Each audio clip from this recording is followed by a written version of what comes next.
Hi, this is Elias with Canine Perspective, and in this short video I'm going to go over the dual dog system with the 1900S Black Edition e-collar.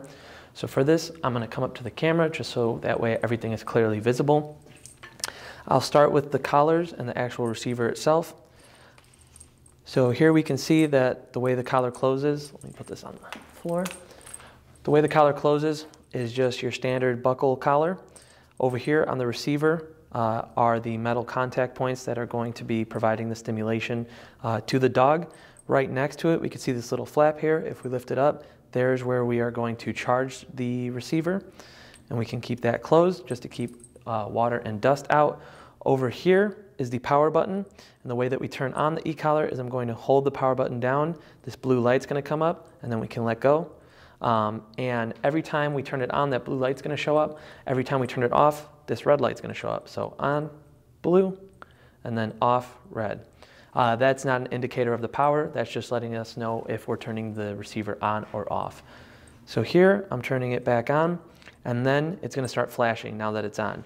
Whatever color it's flashing, that's going to tell us the battery. So flashing blue means that it's fully charged. Purple for this e-collar means 50%, and then red means that it's going to die soon.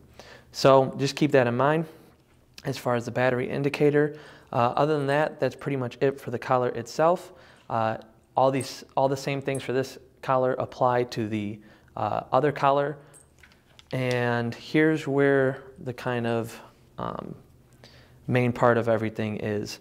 Over here is the power button. It's blue, it's on the side with no other buttons, and the way we turn it on is the same as the receiver. You're just going to hold it, it's going to turn on here with a green light on top, and then the screen should go ahead and turn on as well. If I can move that out of the way.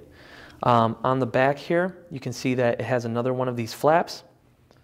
You can open it up, and that's how you will charge it. So keep in mind that both receivers and the remote all have their own independent batteries. So if this remote is dead, it might not necessarily mean that both collars are dead. One collar can be dead, and then the other collar could be fully charged.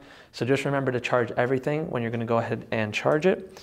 Here, this little dot down here, you're not going to have to worry about with the 1900S Black Edition, because that's to turn on different types of collars. There's some collars that use a red dot where you touch them together.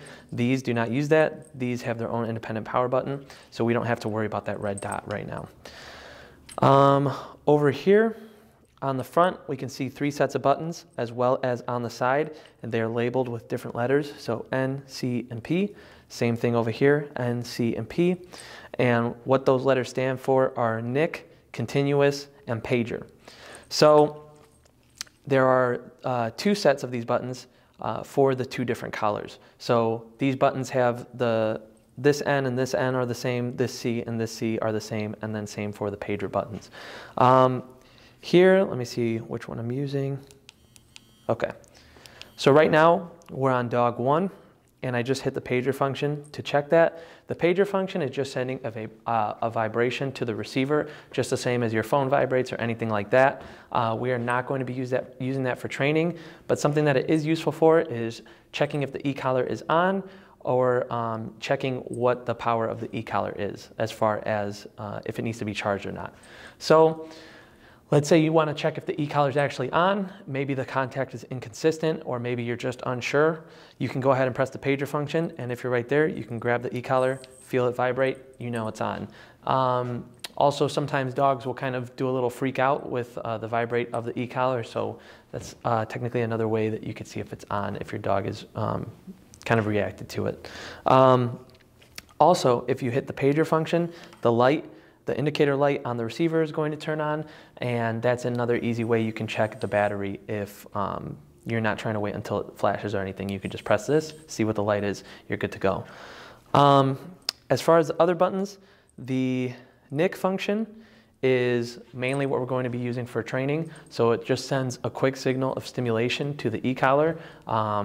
You'll hear me say it in the training videos, but it's just kind of a quick tap. So that's why we use the word tap as well. And then continuous is going to be longer stimulation. So for example, continuous is going to be tap, until you let go of the button, it's going to keep sending stimulation to the e-collar, and that can be a little bit overwhelming for dogs. We do not use that as a part of our training. That's more for emergencies only or just more nuanced situations, so you don't really have to worry about using that button unless further instructed. The NIC function is the main one we're going to be using, and like I said, that's just a quick tap. Up here are the two dials we'll be using to control the level at which each collar is at. So as you can see, they're right next to each other. The way that I like to remember it is that the ones on the side here line up with this button right over it, and the ones in the middle line up with the center button. So that's how you'll control the buttons independently. So here you can see, let's see if I'm moving the middle one, that's dog 1, and it goes all the way from 0 to, let's see if I can get all the way up there, 127. Same thing with the other one. This is the dog 2 system. It says it here. And that also goes between 0 and 127. And you can have different numbers set for each dog, so that makes it very nice, especially if you're working with 2 dogs and they have 2 separate working numbers. You can address each one accordingly. That being said, for the indicator light on the remote here, the color scheme is a little bit different. So when I'm turning it on, it's going to turn, so here I'm turning it off, it's turning red. And then when I'm turning it on, it's going to be green. And again, same as the collars, that's not an indication of the battery, that's just the function that I'm performing. So here we can see it's flashing green right now. That means it is fully charged, and we can also see that by, there's a little battery on the, I don't know if it's coming through the camera that well, but there's a battery there, and there's 3 like little blocks in the battery, and that's going to also help indicate where it's at as far as battery power. So 3 blocks means full, 2 blocks is half, 1 block is it's going to die soon. And then the color scheme up here is green means fully charged, orange means 50%, and then red means that it's about to die.